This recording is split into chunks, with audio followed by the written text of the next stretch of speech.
ఈరోజు అంటే 13th August 2025 current అఫైర్స్కి సంబంధించిన మోస్ట్ ఎక్స్పెక్టెడ్ క్వశ్చన్స్ని డిస్కస్ చేసుకునే ముందు ఈరోజు ఇంపార్టెన్స్ ఏంటో చూద్దాం.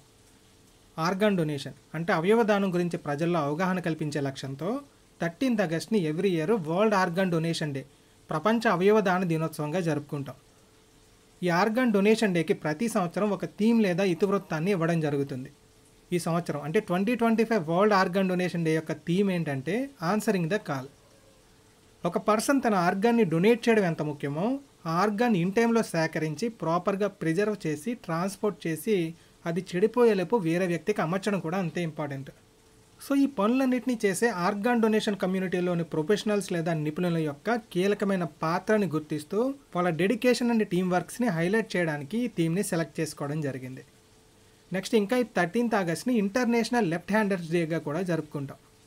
అంటే అంతర్జాతీయ ఎడమ చేతి వాటం వ్యక్తుల దినోత్సవం. కుడి చేతి వాటం ఎక్కువగా ఉన్న ఈ సొసైటీలో ఎడమ చేతి వాటం వ్యక్తులు ఎదుర్కొంటున్న సవాళ్లు, వాళ్ళ అనుభవాల గురించి అవగాహన పెంపొందించడానికే ఈ దినోత్సవాన్ని సెలబ్రేట్ చేయడం జరుగుతుంది.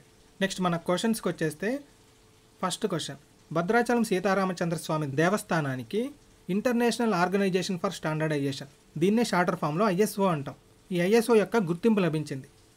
ఎందుకు ఇస్తారు ఈ గుర్తింపు అంటే ప్రసాదాల తయారీ, ఆహార భద్రత నిర్వహణలో అత్యున్నత ప్రమాణాలు పాటించడం వల్ల ఇస్తారు. సో ఇలా ISO గుర్తింపు పొందిన తొలి హిందూ దేవాలయం ఏది? కింద ఆప్షన్స్లో సెట్ అండ్ టెంపుల్స్ ఇవ్వడం జరిగింది. ఈ ISO అనేది Switzerland based organisation. Quality services, పర్యావరణ పరిరక్షణకి చేపట్టే చర్యలు, సెక్యూరిటీ ఆస్పెక్ట్స్, ఆ సంస్థ యొక్క కెపాసిటీ, దాని యొక్క ఆర్థికపరమైన అంశాలు, ఇలాంటి రకరకాల అంశాలని కన్సిడర్ చేసి దాన్ని బేస్ చేసుకుని ISO క్వాలిటీ సర్టిఫికెట్స్ని ఇష్యూ చేయడం జరుగుతుంది. ఇదివరకు ఇండస్ట్రీస్కి, IT కంపెనీస్కి మాత్రమే ISO సర్టిఫికెట్ ఇచ్చేవాళ్ళు. తర్వాత కాలంలో టెంపుల్స్ కూడా ఇస్తున్నారు. రీసెంట్గా నిన్న భద్రాచలం టెంపుల్కి ఇవ్వడం జరిగింది. ఈ భద్రాచలం సీతారామచంద్ర స్వామి టెంపుల్కి ఇప్పటికే food safety standard authority of India గుర్తింపు ఉంది. అలాగే రీసెంట్గా దేవస్థానం స్వామివారి చిత్రాలకు సంబంధించిన కాపీరైట్ హక్కులను కూడా పొందడం జరిగింది.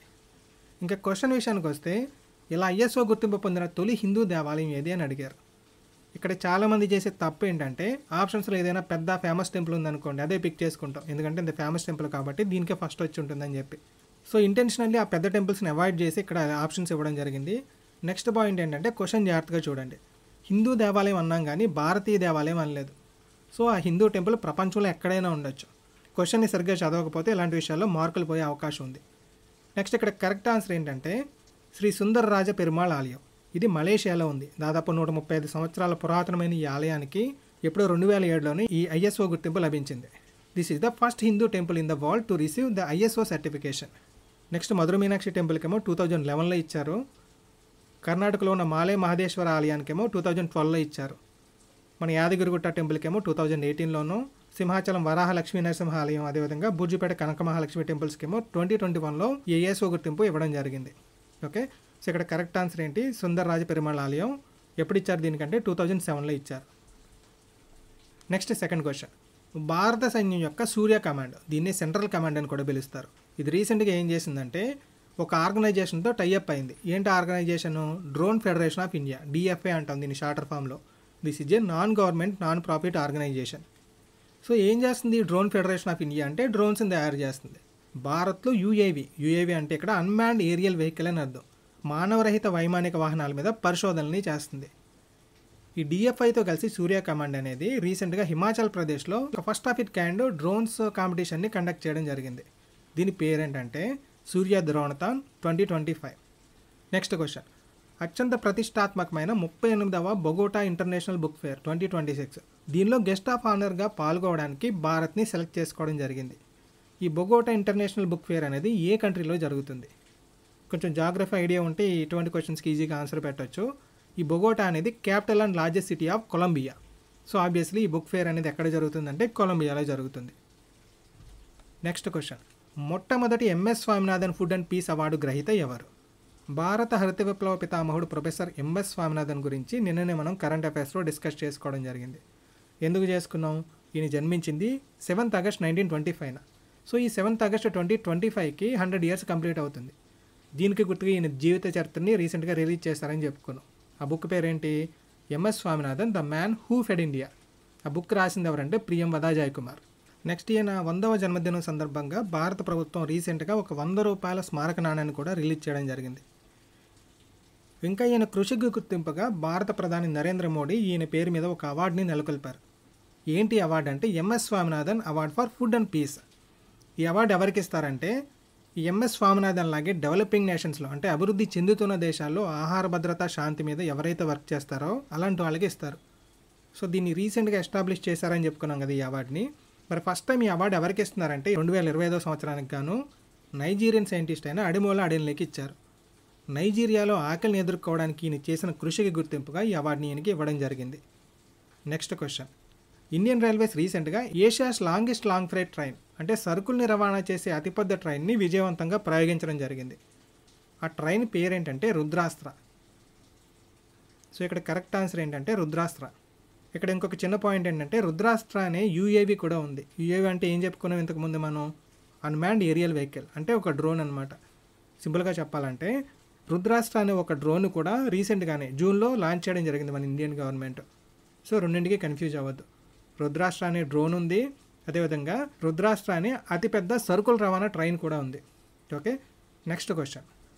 హ్యూమన్ ఆఫ్రికన్ ట్రిపనోసోమియాసిస్, దీన్నే స్లీపింగ్ సిక్నెస్ అని కూడా పిలుస్తారు. ఇది ఒక రకమైన ఈగల ద్వారా సంక్రమించే వ్యాధి. రైట్ టైంలో చికిత్స చేయకపోతే ప్రాణాలకే ప్రమాదం. ఇటువంటి ప్రాణాంతకమైన వ్యాధిని సక్సెస్ఫుల్గా నిర్మూలించిందని కెన్యాకి రీసెంట్గా వరల్డ్ హెల్త్ ఆర్గనైజేషన్ ఒక సర్టిఫికేట్ని ప్రజెంట్ చేయడం జరిగింది.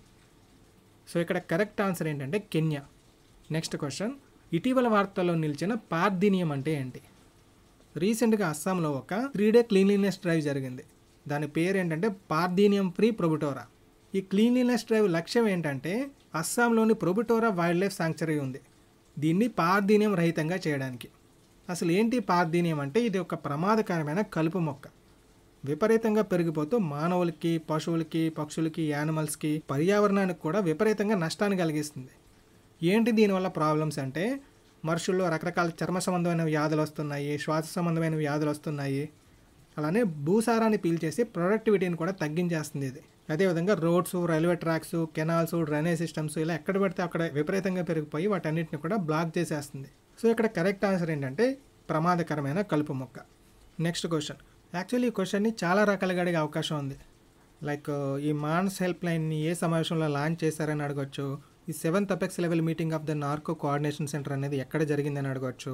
దీన్ని ఎవరు లాంచ్ చేశారని అడగొచ్చు. డ్రగ్ ట్రాఫికింగ్ని రిపోర్ట్ చేయడంతో పాటు ఈ మానస్ హెల్ప్ లైన్ యొక్క ఇతర ఫంక్షన్స్ ఏంటని అడగొచ్చు. ఈ మానస్ హెల్ప్ లైన్ యొక్క నెంబర్ ఏంటని అడగొచ్చు. లేదా ఇక్కడ క్వశ్చన్లో అడిగినట్టు ఈ మానస్ యొక్క ఫుల్ ఫామ్ అడగొచ్చు. సో క్వశ్చన్ ప్రాపర్గా చదవండి ఫస్ట్. ఎన్సిఓఆర్డి నార్కో కోఆర్డినేషన్ సెంటర్ అని ఒక సంస్థ ఉంది. ఈ సంస్థకు సంబంధించిన 7th అపెక్స్ లెవెల్ మీటింగ్ అంటే 7వ అత్యున్నత స్థాయి సమావేశం రీసెంట్గా న్యూఢిల్లీలో జరిగింది. ఈ సమావేశానికి ఎవరు అధ్యక్షత వహించారంటే హోంమంత్రి అమిత్ షా అధ్యక్షత వహించారు. ఈ మీటింగ్లో ఆయన డ్రగ్ అడిక్ట్స్ కోసం అలానే డ్రగ్ ట్రాఫికింగ్ గురించి ఇన్ఫర్మేషన్ ఇచ్చే వాళ్ళ కోసం ఒక టోల్ ఫ్రీ నంబర్ని అనౌన్స్ చేశారు. ఏంటి ఆ నంబరు? 1933. ఇంకా ఈ హెల్ప్ లైన్కి ఒక పేరును కూడా పెట్టడం జరిగింది. ఏంటా పేరు? మానస్. ఈ మానస్ హెల్ప్ లైన్ ద్వారా సిటిజన్స్ ఈ మాదక ద్రవ్యాల అక్రమ రవాణాకి సంబంధించిన సమాచారాన్ని షేర్ చేసుకోవచ్చు. అలానే అనానిమస్గా అంటే మన పేరు డీటెయిల్స్ బయటికి రాకుండా 24/7 హెల్ప్ లైన్తో కాంటాక్ట్ అయ్యి డ్రగ్ అడిక్షన్ నుంచి బయటకు రావడానికి వీళ్ళ గైడెన్స్ కూడా తీసుకోవచ్చు. ఈ మానస్ ఫుల్ ఫామ్ ఏంటనేది ఇక్కడ క్వశ్చన్. మాదక పదార్థ నిషేధ్ అసూచన కేంద్ర, మాదక అవరోధ నియంత్రణ और सहायता, मादक आसक्ति निवारण और सुधार, मादक आरोग्य नियंत्रण एवं सहायता, మాదక అనుశాసన నియంత్రణ సూచన కేంద్ర. యాక్చువల్లీ ఆప్షన్స్ని క్రియేట్ చేయడానికి చాలా కష్టపడాల్సి వచ్చింది. ఎందుకంటే ఇక్కడ అసలు ఆప్షన్స్ కంటే ఈ డమ్మీ ఆప్షన్సే జెన్యూన్ అనిపించేలా ఉంటాయి. కానీ ఇక్కడ కరెక్ట్ ఆన్సర్ ఏంటంటే మాదక పదార్థ నిషేధ సూచన కేంద్ర, ఫస్ట్ ఆప్షన్. దీంతో ఈరోజు కరెంట్ అఫైర్స్ కంప్లీట్ అయ్యాయి. రేపు 14th ఆగస్టు కరెంట్ అఫైర్స్కి సంబంధించిన క్వశ్చన్స్ని డిస్కస్ చేసుకుందాం.